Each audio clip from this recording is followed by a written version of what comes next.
Usually when you look at the stock market, the signals make a certain kind of logical sense. Right, generally speaking. Yeah, like a company announces terrible earnings, the stock price goes down. A company announces record-breaking profits, well, the stock price goes up. It's just basic cause and effect. Exactly. But today is April 22nd, 2026, and we are staring at this massive, just glaring contradiction. Right now, Netflix stock is caught in this vicious falling trend. I mean, it's flashing massive sell signals across the board. The charts look like a complete disaster right now. They really do. And yet, if you look over at Wall Street, you've got professional analysts screaming that this exact same stock is a strong buy. They're saying it's heavily undervalued. It's a huge disconnect. It is. So how can both be true? That is our mission for today's deep dive. We are unpacking a huge stack of financial sources, technical analysis charts, and some, frankly, eyebrow-raising insider trading data following what can really only be described as a chaotic Q1 earnings report. Chaotic is probably putting it mildly. Yeah. And as you watch us decode this tug of war, make sure to like the video, subscribe to our YouTube channel, and it is absolutely compulsory to leave your comments and feedback below so we know where you stand on this debate.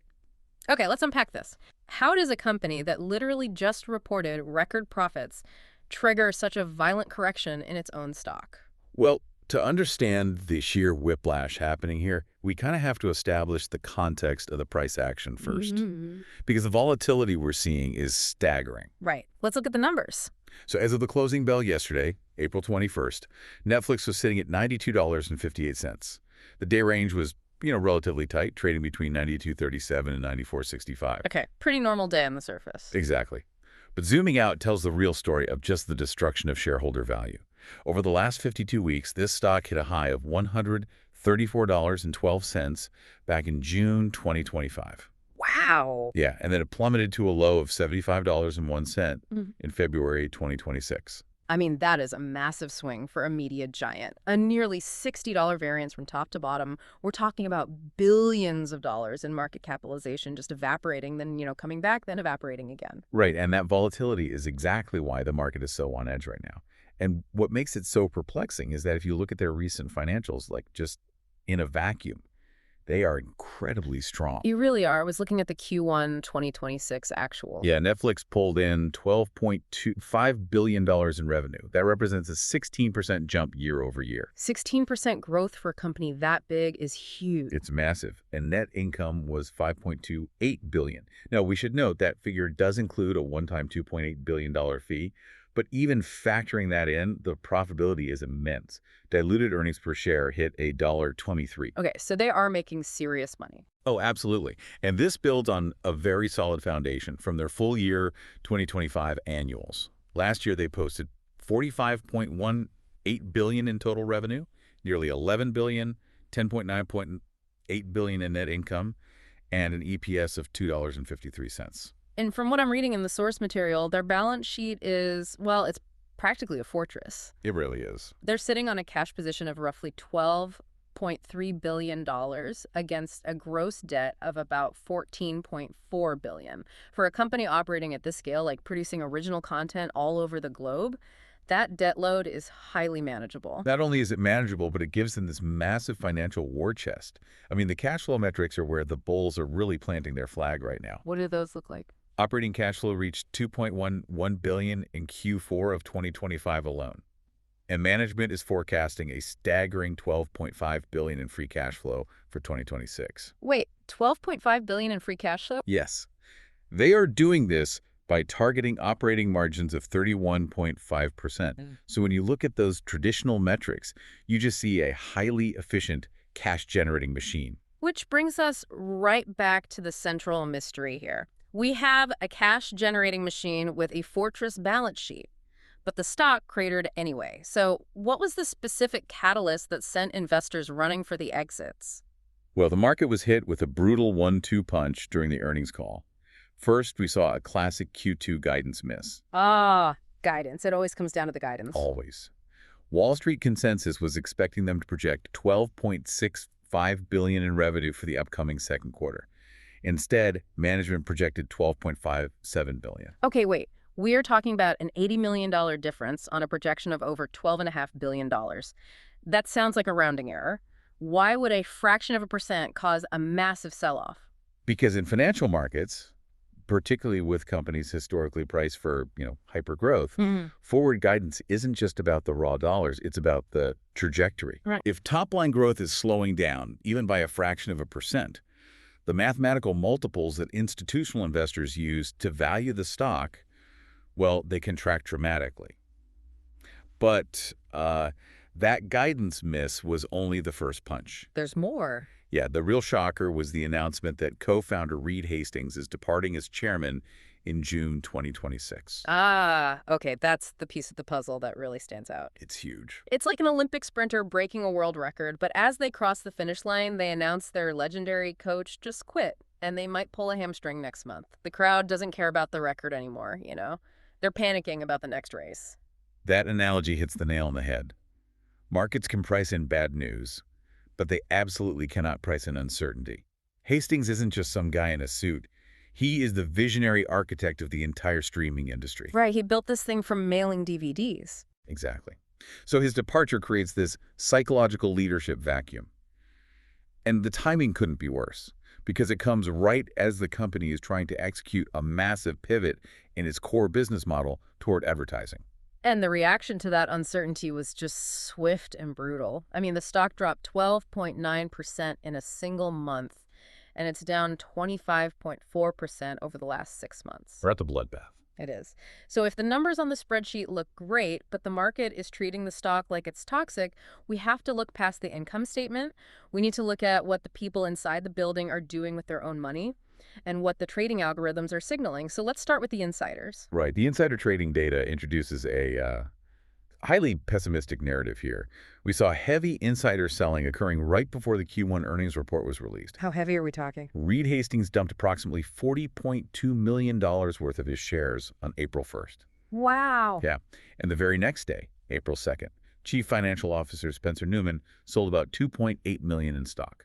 Hold on, let me make sure I'm wrapping my head around this timeline. Sure. The CFO and the co-founder unloaded tens of millions of dollars in stock just 2 weeks before they announced a guidance miss and a massive leadership exit. I mean, I know executives sell stock all the time, but isn't that a glaring red flag? Are we looking at executives front-running their own bad news? It definitely sets off alarm bells for retail investors. Yeah. And how could it not?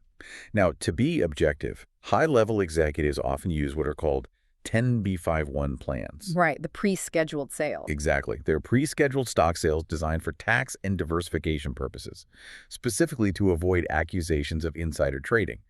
However, the optics of the timing are just undeniable. Furthermore, the data shows there have been absolutely zero insider buys recorded in the last 3 months. None at all. None. So whether the sales were pre-scheduled or not, the people who intimately know the company's internal metrics have been aggressively reducing their exposure, and nobody on the inside is stepping up to buy the dip. Well, if the founders and executives are quietly hitting the exit button, it makes sense that institutional algorithms are picking up on that same weakness. How is this panic showing up in the technical charts? The charts are reflecting total institutional abandonment. Netflix is currently trapped in what technicians classify as a strong downtrend. The stock is trading below its 20-day, its 50-day, and its 200-day moving averages. Let's break that down for a second, because we hear about moving averages all the time on financial news. Why do those specific lines on a chart actually matter to the price of the stock? Think of moving averages as psychological break-even points for massive institutional funds. Okay. The 50-day average represents medium-term sentiment, and the 200-day represents the long-term macroeconomic view. Trillions of dollars in algorithmic trading software are programmed to watch these exact levels. So it's mostly computers driving this. Heavily, yes. When a stock price falls below all three of these historical averages, it triggers an automated response. The algorithms perceive that the trend is broken, and they automatically initiate sell orders to protect their capital. It essentially becomes a self-fulfilling prophecy of downward pressure. So the safety nets have fundamentally snapped. What are the specific momentum indicators telling us about how fast this thing is dropping? They show intense, accelerating selling. The Relative Strength Index, or RSI, is currently sitting at 25.27. And normally, anything below 30 is considered oversold, right? Correct. As a general rule, an RSI below 30 is oversold. It means the selling has been so aggressive that the price is detached from normal trading behavior. On top of that, the Amaldi indicator is sitting at negative 3.19, and we've just witnessed a bearish crossover. Okay, wait. MACD crossover. That's a term that gets thrown around a lot by day traders. Yeah. Can you translate what a bearish crossover actually measures in reality for the listeners? Sure. Imagine two cars driving down a highway. The faster car represents the short-term price momentum, and the slower car represents the long-term price momentum. Okay, I'm with you. A bearish crossover happens when that faster car suddenly slams on the brakes and drops behind the slower car, and the distance between them is actively widening. It tells you that the downward momentum isn't just happening, it is speeding up. And if you look at the options market, you can see traders actively betting on that exact momentum continuing, right? Heavily. The order flow shows incredibly bearish sentiment right now. The put-call ratio is currently spiking at 1.09. And just to clarify, if you don't trade options on a daily basis, buying a put is essentially buying insurance that pays out if the stock crashes, while buying a call is a bet that the stock will go up. Precisely. Historically, the average put-call ratio for Netflix hovers around 0.86, meaning there is usually a bias toward the upside. The fact that it has inverted to 1.09 means institutional traders are actively paying premiums to hedge their portfolios. They aren't just worried the stock might drop. They're putting real capital on the line to profit from further downside. The market mechanics across the board are screaming strong sell. Okay, so here's where it gets really interesting. Because despite everything we just laid out, the broken moving averages, the accelerating MCD, the executives dumping shares, the options market loading up on downside protection, professional Wall Street analysts are stubbornly holding their ground. It's wild. They're looking at the same data and telling their clients to buy. How wide is the disconnect here? The disconnect is staggering. Despite all the technical carnage, the analyst consensus remains a buy or a moderate buy. The average Wall Street price target right now is $114.82. That's just way above where it is now. Yeah, since the stock is hovering around $92, that average target implies a potential upside of about 24%. But the spread of those targets is where the real story lies. The projections range wildly from a highly pessimistic low of $80 all the way to an incredibly optimistic high of $151.40. Let me stop you there. How can professional analysts, people whose entire job is to value companies using sophisticated math, be more than $70 apart on what a single share of Netflix is worth? Are we looking at a textbook value trap where the low price is just bait for retail investors? We are witnessing a fundamental war over how to value a media company in 2026. The analysts aren't just disagreeing on the numbers, they are disagreeing on the entire identity of the business. How so? Well, on the pessimistic side, you have the traditional DCF, or discounted cash flow models. According to DCF models, the intrinsic value of Netflix right now is $87.20. Meaning that even after this massive crash down to 92, the strict math says the stock is still overvalued by about 14%. Why is the DCF model so punishing? Because a discounted cash flow model doesn't care about narratives or visionary leaders or hype. It strictly looks at the cash the business generates today, estimates what cash it will generate in the future, and discounts that back to today's value based on inflation and interest rates. The DCF math is entirely ruthless. Right, it's just raw numbers. Exactly. But on the optimistic side, you have analysts using ad revenue narrative models.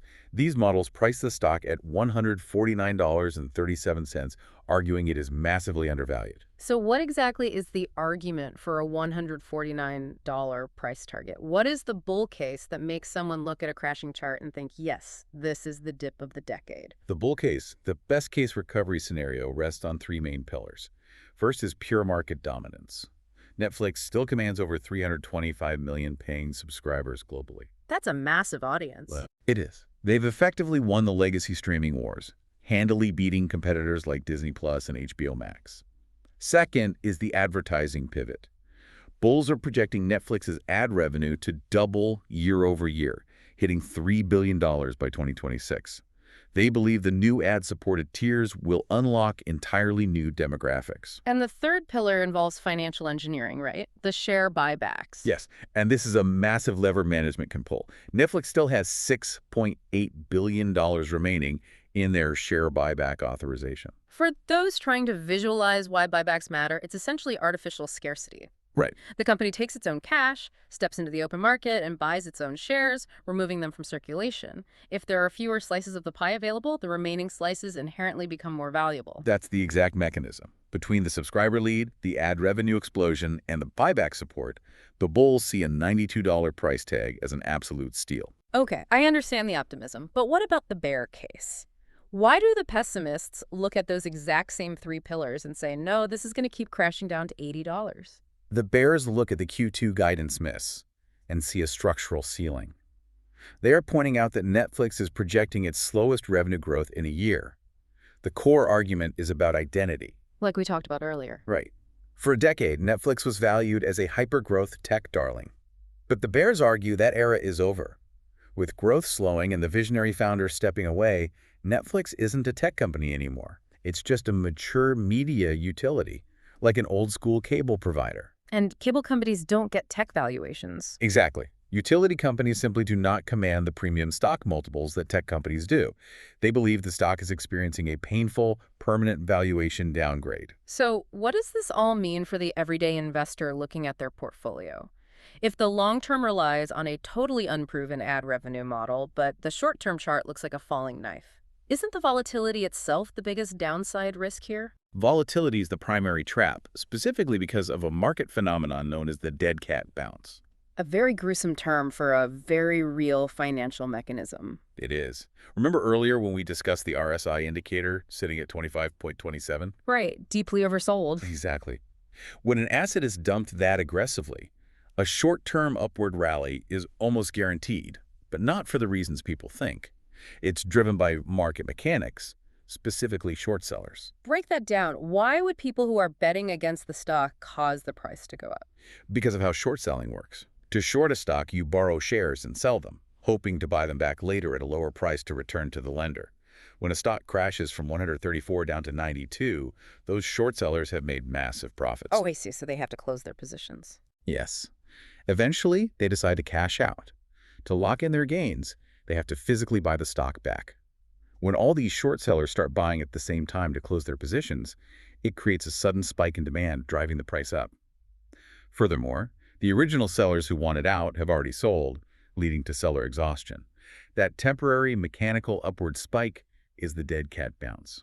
And the trap is that you see a massive green day on your trading app, you read an analyst projecting a $150 price target, and you think, the bottom is in, the recovery has started, so you buy in. That is exactly how retail investors get crushed. They mistake a temporary mechanical relief rally for a structural fundamental bottom. They buy the bounce, the short sellers finish covering their positions, and the massive underlying structural downtrend resumes, trapping the retail trader in a losing position as the price hits new lows. So to avoid getting trapped, what are the actual numerical levels we need to watch? What does the short-term outlook really look like over the next few days and weeks? The short-term outlook is strictly bearish. In the immediate future, the stock is highly likely to test technical support at $91.06. And if that breaks? If that floor gives way, there isn't much stopping it from plummeting down to the major structural support level of $85 before it finds any real stabilization. And for the bulls to even have a glimmer of hope that the trend is reversing, what needs to happen? The stock absolutely requires a sustained breakback above the $100 psychological resistance level, Right. just to neutralize the current sell-off. It wouldn't even mean it's in a bull market. It would just mean the bleeding has stopped. Right. And even if they cross 100, they face immediate heavy resistance at $103.11 and a massive wall at $115. It's an uphill battle through a minefield. But let's look past the immediate panic. Let's look out 2-3 years from now. Where does this company ultimately sit? The long-term outlook is neutral to bullish, but again, it requires a fundamental shift in expectations. The days of Netflix adding 20 million new subscribers a quarter are dead and gone. Right, the market is saturated. Exactly. The long-term thesis relies entirely on their success in transitioning into a mature profit and ads model. They have to master programmatic advertising, and they have to successfully execute their international expansion, particularly in the APAC, the Asia-Pacific region. Okay. If they can execute that pivot seamlessly, there is a clear, highly profitable path forward. But overhauling a global business model takes years, not weeks. It really feels like Netflix is a company caught in a painful liminal space between two distinct identities.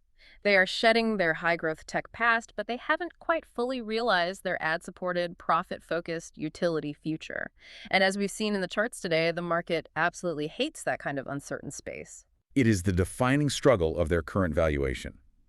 Transition periods in the stock market are inherently violent. The underlying financials remain incredibly robust. But the psychological damage from the leadership change and the technical damage on the charts will take significant time and consistent execution to repair.